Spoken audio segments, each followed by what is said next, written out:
شاگرد خاص قائد تو یہ ہمارے لیے بڑی خوشی بھی ہے، اور اس لیے یہ ادب کے خلاف ہے کہ حضرت کی موجودگی میں میں بہت زیادہ دیر جو ہے یہاں کھڑا ہوں، تو اس لیے بہت کم وقت میں اپنی بات آپ تک پہنچا کر رخصت ہو جاؤں گا۔ درود پاک پڑھیں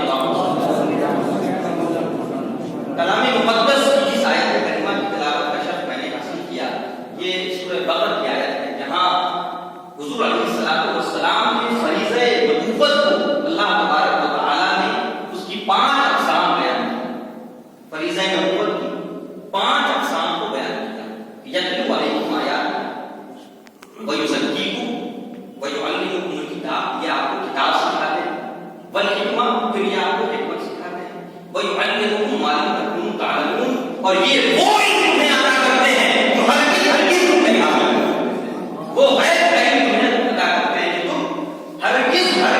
ان سورسز آف نالج جو اللہ نے تمہیں عطا کیا ہے، نام کی صورت میں، آنکھ کی صورت میں اور چمڑی کی صورت میں، کہ جس سے تم گرم اور ٹھنڈ کا پتہ لگا لیتے ہو، آنکھ سے تم جو ہے رنگوں کا پتہ لگا لیتے ہو، زبان سے تم ٹیسٹ کا پتہ لگا لیتے ہو، تو یہ جو 5 سورسز آف نالج ذرائع علم ہیں، ان سے تم وہ علوم کبھی نہیں حاصل کر سکتے تھے جس کو میرا رسول تمہیں عطا کرتا ہے، وہ جو علم ما لم تکونوا تعلمون، ہرگز نہ جان سکتے جو تم نہیں جانتے، وہ غیب ہے، وہ جنت جہنم کا علم ہے، وہ میٹا فزیکل علم ہے جس کو ما بعد التقیات کہتے ہیں، کہ جس کو ہم محسوس نہیں کر سکتے، جس کو ہم محسوس نہیں کر سکتے۔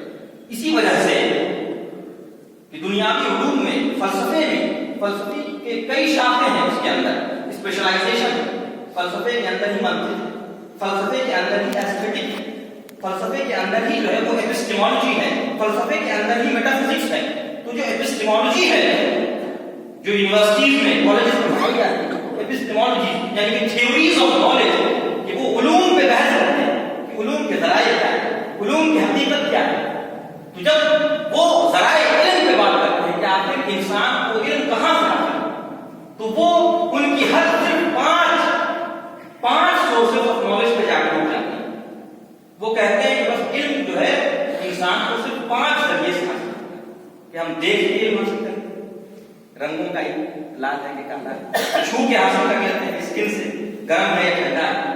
اسی طرح کان سے آواز پہچان لیتے ہیں کہ یہ بلی کی آواز ہے، کتے کی آواز ہے۔ اسی طرح ناک سے ہم خوشبو یا بدبو کی تمیز کر لیتے ہیں، ٹھیک، اور اسی طرح پھر جو ہے وہ آنکھ، ناک، کان، زبان اور اسکن، ٹیسٹ اور اسکن کا پتہ لگا لیتے ہیں، ہوا چل رہی تو وہ گرم ہے۔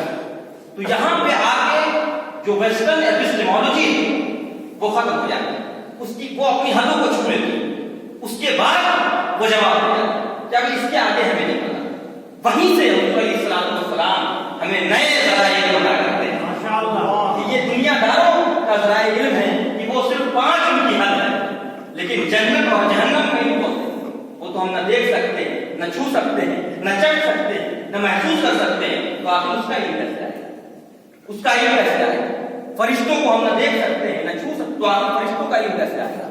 تو پھر یہیں سے جو امتیاز ہے اسلامک ایپسٹیمولوجی کی، وہ ویسٹرن ایپسٹیمولوجی کو ثابت ہوتی ہے کہ ویسٹرن ایپسٹیمولوجی کے ذرائع علم صرف 5 ہے، اور اسلام یہ کہہ رہا ہے کہ دین میں ذرائع علم 5 نہیں 10 ہے، 10 ہے۔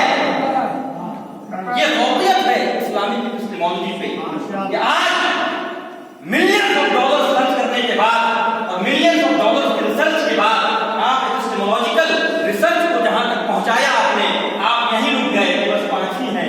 میرے حضور نے 14 صدیاں پڑھے اس امت کو 10 ذرائع علم دیا، تو اب 5 کو جان رہے ہیں۔ اب پہلا سورہ یوسف اٹھا دیں کہ آنکھ، ناک، کان، یہ تو آپ سب جان رہے ہیں، لیکن 6واں ذریعہ علم کیا ہے؟ تو وہ خواب ہے، وہ خواب ہے، وہ خواب ہے کہ اگر آپ نے خواب میں سانپ کو دیکھا تو اس سے مراد دشمن ہے، اگر آپ نے خواب میں دودھ کو دیکھا تو اس سے مراد علم ہے، اگر خواب میں آپ نے آب زمزم کو دیکھا تو اس سے مراد اللہ کی رحمت ہے، اگر خواب میں آپ نے کسی بزرگ کو دیکھا اور وہ آپ کو کچھ عطا کر رہے ہیں تو وہاں سے رزق ملنے کے آثار ہیں جہاں سے آپ گمان بھی نہیں کرتے۔ تو یہاں ویسٹرن ایپسٹیمولوجی جواب دے گئی کہ ہم اس کے آگے نہیں جانتے، اسلام وہاں سے آگے بتا رہا ہے کہ نہیں پانچویں نہیں چھٹواں بھی ہے، اس کو خواب کہتے ہیں۔ ماشاءاللہ۔ پھر ساتواں بھی ہے، وہ بھی ذریعہ علم ہے، وہاں سے بھی علم حاصل ہوتا ہے، اس کو الہام کہتے ہیں۔ اعوذ باللہ من الشیطان الرجیم فَأَلْهَمَهَا فُجُورَهَا وَتَقْوَاهَا۔ کم علمی کی بنیاد پر، کم علمی کی وجہ سے بعض لوگوں نے الہام کو وحی سے جو تعبیر کر دیا اور خلق مت کر دیا۔ یہ اہل سنت اور صوفیہ اور الہام کی بات کرتے ہیں، اور یہ تو وحی کی مثل بات، یہ جہالت ہے۔ جہالت اللہ تبارک و تعالیٰ نے بالکل کلیئر کٹ فرما دیا فَأَلْهَمَهَا فُجُورَهَا وَتَقْوَاهَا کہ حضرت انسان کے اندر میں نے فجور یعنی کہ اچھائی اور بدی دونوں کو میں نے الہام کر دیا۔ جب آپ پیدا ہوئے تھے، بالکل ابھی جب آپ کی پیدائش ہوئی، بالکل ابھی جس، تو اب آپ اس وقت کو آپ نے کوئی تعلیم نہیں حاصل کی، آپ کو آپ کی ماں نے کچھ نہیں بتایا، اس وقت تو آپ نے اپنے والد سے کوئی تعلیم نہیں حاصل کی، نہ کالج گئے، نہ اسکول گئے، نہ یونیورسٹی گئے، تو پھر آپ کو یہ کیسے پتا چلا کہ ماں کے گھر میں میرا رزق ہے؟ کیسے پتا چلا؟ یہ میرے رب نے آپ کو الہام کر دیا کہ جب کشوے کا بچہ سمندر کے کنارے پر اس کا جنم ہوتا ہے، لیکن جیسے ہی اس کی پیدائش ہوتی ہے وہ فوراً سمندر کی طرف دوڑ دیتا ہے۔ تو آخر اسے کس نے بتا دیا؟ مچھلی کو کس نے سکھا دیا کہ پیدا ہوتے ہی تو مل جائے گا؟ ابھی تو وہ پیدا ہی ہوئی ہے۔ تو یہ الہام ہے، یہ الہام ہے جو آپ کو ویسٹرن سائنسز اور یونیورسٹیز میں اس کا علم نہیں ملے گا۔ یونیورسٹی آپ کو نہیں بتائے گی الہام کی کوئی ذریعہ ہے، اس کے لیے آپ کو عرفا کی بات جاننا، اس کے لیے آپ کو صوفیہ کی بات جاننا۔ میں بہت تیزی سے اب آگے بڑھ جاتا ہوں۔ تیسرا وہ کشف ہے، کشف یعنی کہ وہ چیزیں جس کو یہ ظاہری آنکھ نہیں دیکھ سکتی، اللہ تبارک و تعالیٰ دل کی آنکھوں سے وہ دکھا دیتا ہے۔ اس کی مثال فاروق اعظم نے آرمی بھیجا 400 میل دور، کمانڈر کا نام حضرت خالد۔ دشمنوں نے چاہا کہ ہم گھیر لیں گے مسلمانوں کی آرمی پہاڑ کی طرف سے، اور پہاڑ پہ چڑھ جائیں گے اور پیچھے سے حملہ کر دیں گے۔ دن جمعے کا ہے، فاروق اعظم مدینہ منورہ میں خطبہ جمعہ ارشاد فرما رہے ہیں، اور 400 میل دور ساریہ جنگ کے میدان میں ہے، اور خطبہ جمعہ کے دوران آپ کھڑے ہوئے یا ساریہ کا جبل، یا ساریہ اے ساریہ پہاڑ کی طرف، اے ساریہ پہاڑ کی طرف، اے ساریہ پہاڑ کی طرف۔ فاروق اعظم 400 میل دور سے دیکھ رہے ہیں۔ اس کو کشف کہتے ہیں، اس کو کشف کہتے ہیں۔ اسی کا ذکر جو ہے وہ آپ کو کتب تصوف میں ملے۔ یہ ایسا نہیں ہے کہ وہ اولیاء عرفا نے اور صوفیہ نے تصوف کی کتابوں میں گڑھ دیا ہے، نہیں، اس کی اصل قرآن اور حدیث میں، اس کی اصل موجود۔ اسی طرح اب چوتھا تین سمجھ گئے، خواب، الہام، پھر کشف، اور چوتھا اس کو علم لدنی کہتے ہیں۔ وَعَلَّمْنَاهُ مِن لَدُنَّا عِلْمًا، یہ خضر میرا وہ بندہ ہے جس کو میں نے علم لدنی سے نواز دیا۔ علم لدنی، اس کی مثال دیں۔ آپ کو پیرالائسس ہو گیا، آپ اب چل نہیں سکتے، ہل نہیں سکتے، ڈول نہیں سکتے، کھا نہیں سکتے، تو کیا آپ کو گھر میں چھوڑ دیا جاتا ہے؟ نہیں، آپ کو گلوکوز چڑھایا جاتا ہے کہ منہ سے نہیں کھا سکتے تو انجیکشن سے تو لے سکتے۔ جب بس یہی علم لدنی ہے کہ جب آپ کسبی طور پہ نہیں حاصل کر دیا کسی وجہ سے، حضور علیہ السلام اور کی رحمت للعالمین کی جب نظر ہو گئی آپ کی طرف تو وہ علم کا انجیکشن لگ گیا۔